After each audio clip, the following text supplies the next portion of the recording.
Good morning.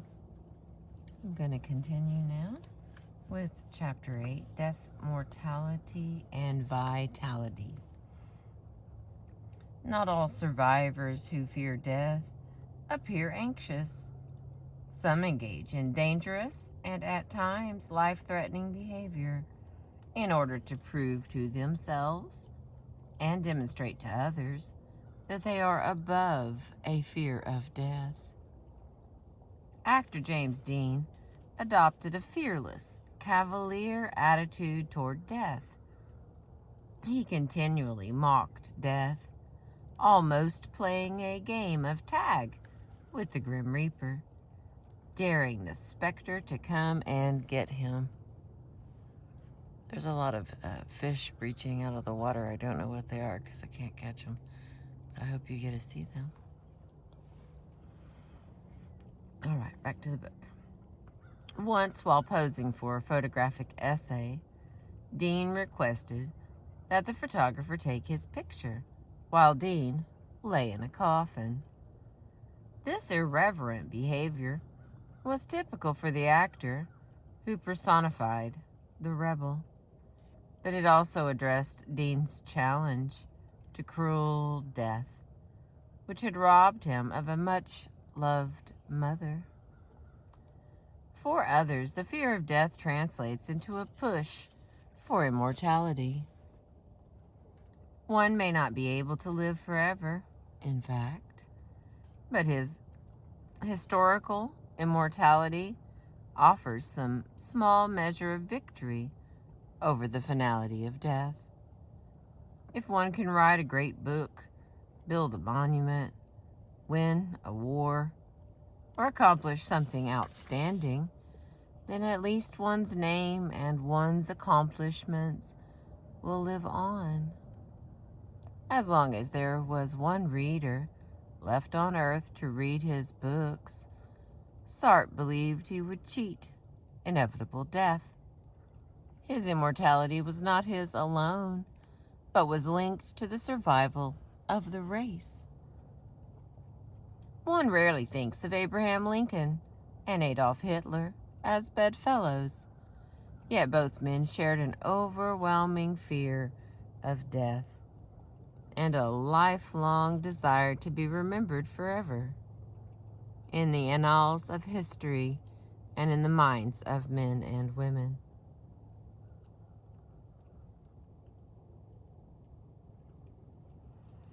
When Hitler was asked by the Nazi Party archives for a memoir, he began his story. I was orphaned with no father or mother at 17. Throughout his life, Hitler was obsessed with the idea that time was short and that he did not have long enough to live.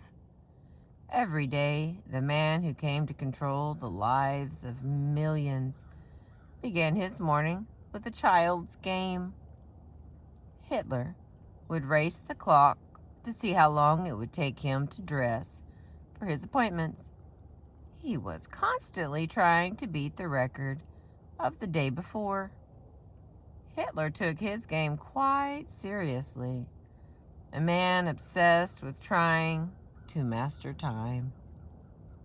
Repeatedly, Hitler commented, I shall become the greatest man in history. I have to gain immortality, even if the whole German nation perishes in the process.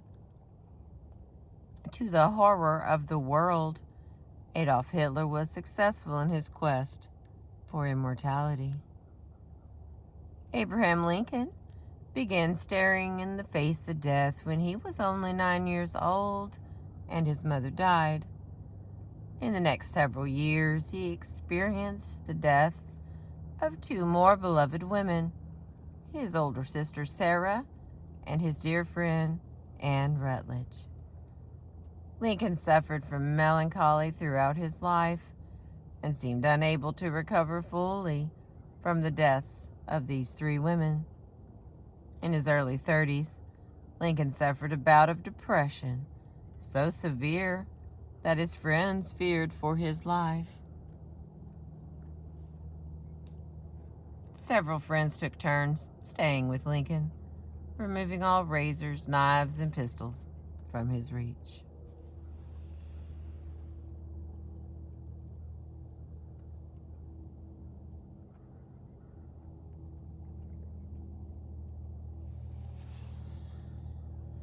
Hope that's as clear as it looks like it is, my friends.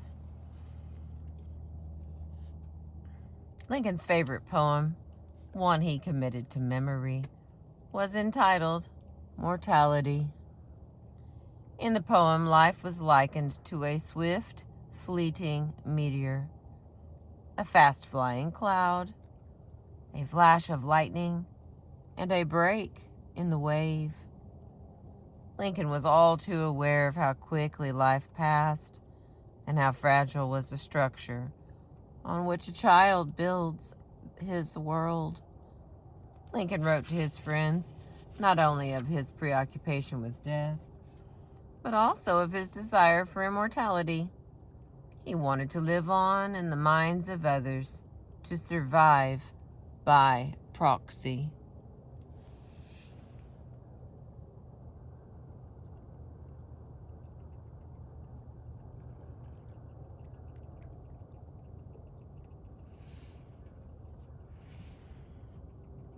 Lincoln believed that the key to immortality was to connect his name with the great events of his day and to link the name Lincoln with something that would benefit all of humanity.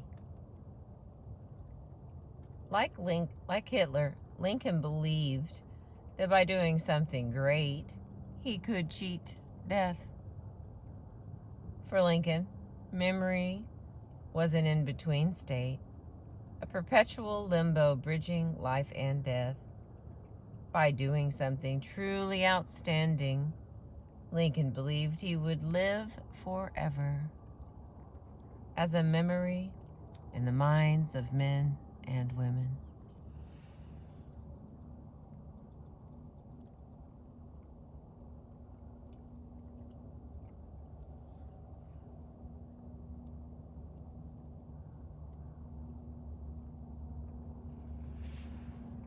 The next little section is mortality and early death.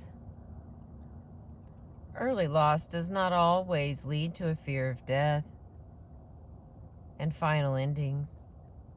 It does, however, make a young man or woman aware of issues of mortality. When one has survived early loss, one cannot help but think about one's own life in a different way. Death, and in particular one's own early death, is taken as a given, just as one takes for granted other essentials of life. One is aware of the ever-present shadow of death. Author Ben Hecht writes, "I can recall the hour in which I lost my immortality, in which I tried on my shroud for the first time and saw how it became me. The knowledge of my dying came to me when my mother died. There was more than sorrow involved. Her vanished voice echoes in my head, and the love she bore me struggled painfully to stay alive around me. But my heart did not claw at the empty space where she stood and demand her return. I accepted death for both of us. I went and returned dry-eyed from the burial, but I brought death back with me.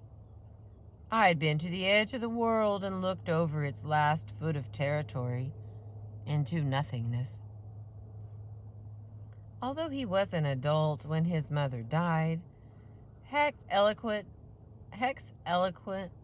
passage describes the moment of awareness when one knows not only that life is general. Okay, let's try this again. It's a very long sentence here.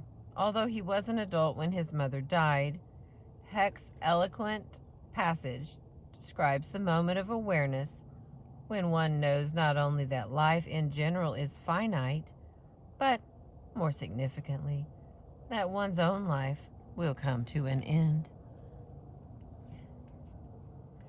The texture and rhythm of life is different for someone who assumes that he or she will die young. If life is only expected to last for 30 or 40 years, excuse me, then one reaches midlife in one's 20s.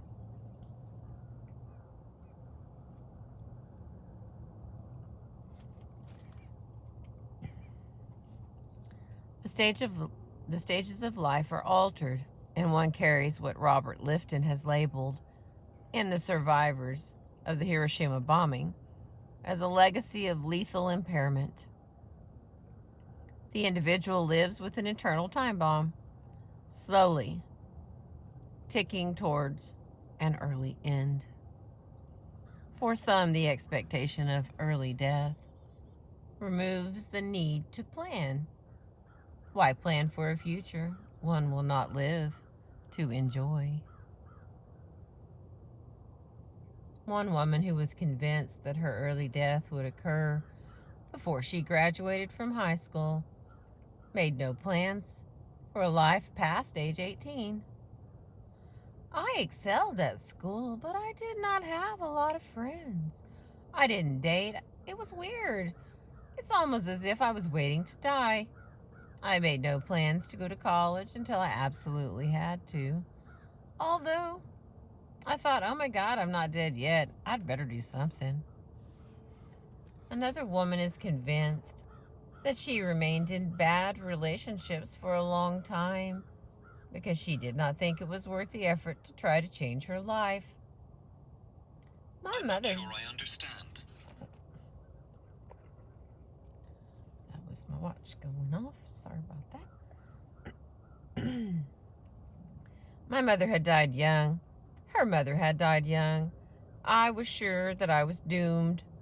I think I let my 20s get eaten up because I didn't think it mattered. I don't think I put a lot of value on my life and the things I wanted. I didn't really even want to believe in those things because I thought I could not have them. There was no reason to put effort into nurturing a loving relationship. She was convinced that the fast ticking clock would cheat her of any future happiness.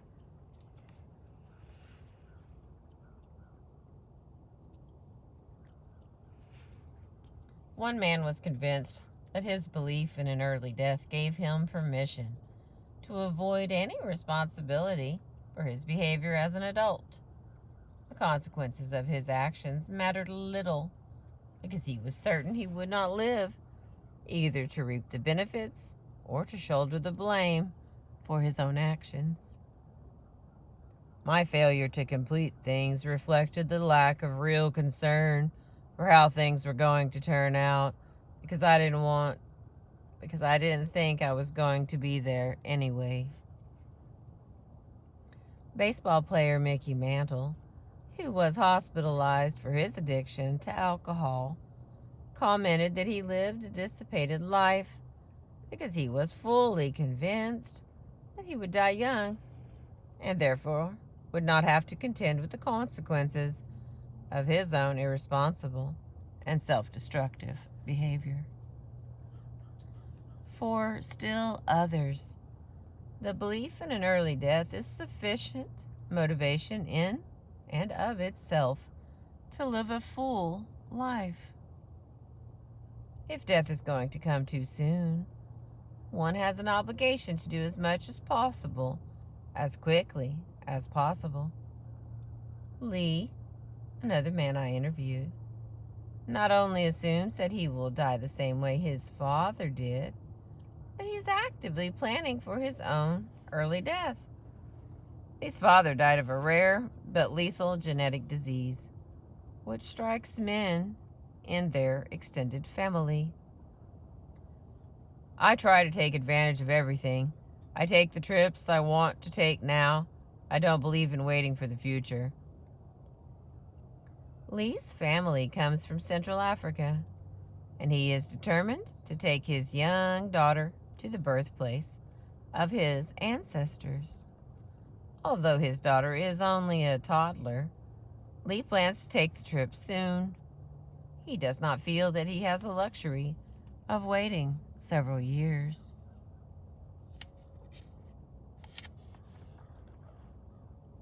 Here comes that sun.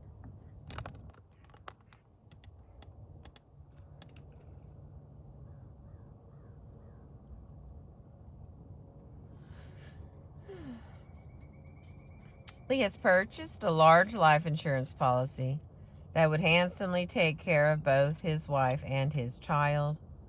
With their future secure, Lee feels free to enjoy his income now. He sees no reason to deny himself little luxuries or to worry about eating an extra dessert. Lee feels in a hurry to live as much of his life as he can before death takes him away. Lee's sense of his own mortality has changed the way he views time.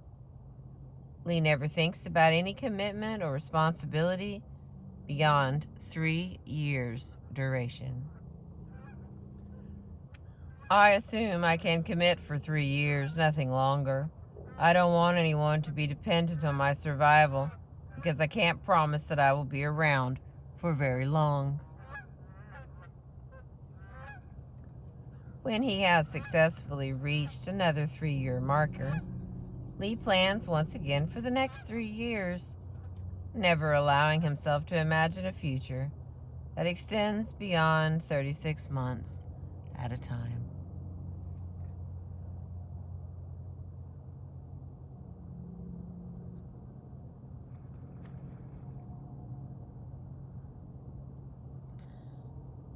I sure hope you can hear the giant splashing fish, but I cannot see them. I hope it's just those prehistoric ones. Spoonbill, I think that's what they call them. They jump out of the water like tiny little whales. It's fantastic if I can catch it, but it could just be, striper, a bass, a fat bird eating fish. Who knows? Okay, let's go back here.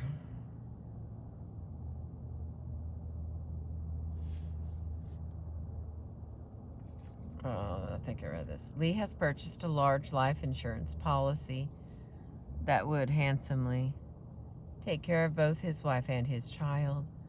With their future secure, Lee feels free to enjoy his income now. He sees no reason to deny himself little luxuries or to worry about eating an extra dessert. Lee feels in a hurry to live as much of his life as he can before death takes him away. There's our sun.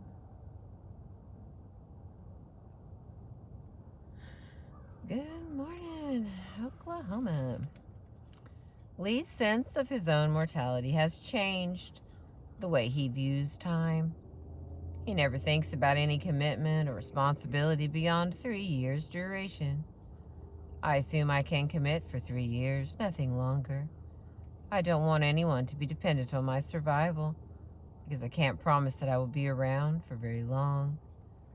When he has successfully reached another 3-year marker, Lee plans once again for the future, for the next 3 years, never allowing himself to imagine a future that extends beyond 36 months at a time. That is bright.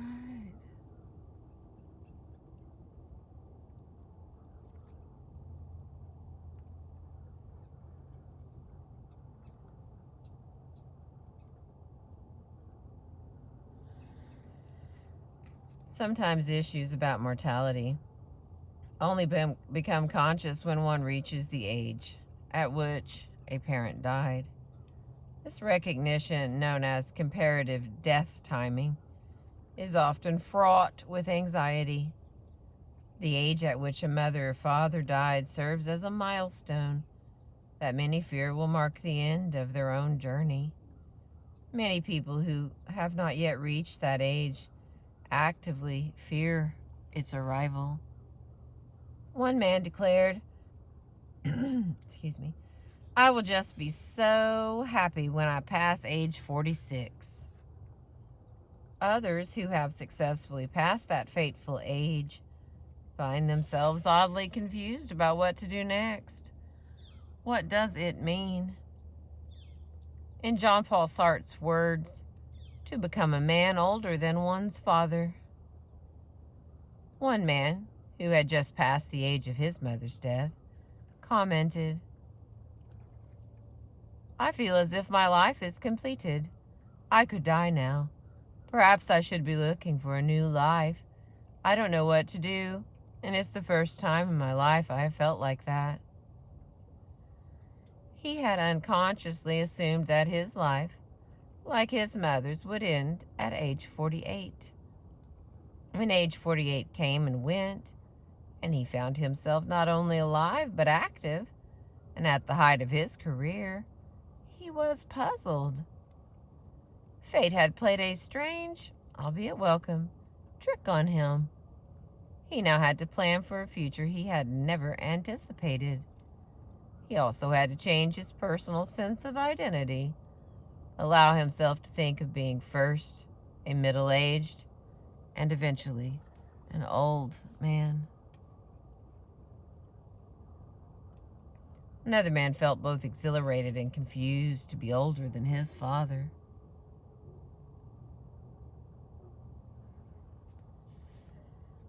At first, I just felt astounded.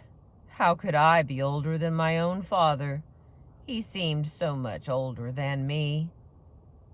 On the other hand, he felt unable to become excited about the future, feeling as if he had given up on the remaining part of his life. At other times, he felt exhilarated. At last, he was truly free to be his own man, unencumbered by any legacy of his father's life. Sartre, who insisted that he saw his father's early death as a blessing, proclaimed that family life is a gallery of mirrors. The child, the man, the dotard are reflected, which changes places. In them he, a man, sees his future. Once this man reached the age of his father's death, the mirror ceased to contain a vital image. He now saw only his own reflection and was intrigued at the possibility of creating himself. Tracy lived counting to the age of 37. I did not want to get breast cancer. Now I am 39 and I beat my mother by 2 years. I'm beginning to think maybe I'm not going to be my mother. Tracy spent much of her early adulthood waiting to be age 37, waiting to die. I set no goals for myself. I just thought, here is life, I might as well take it as it comes.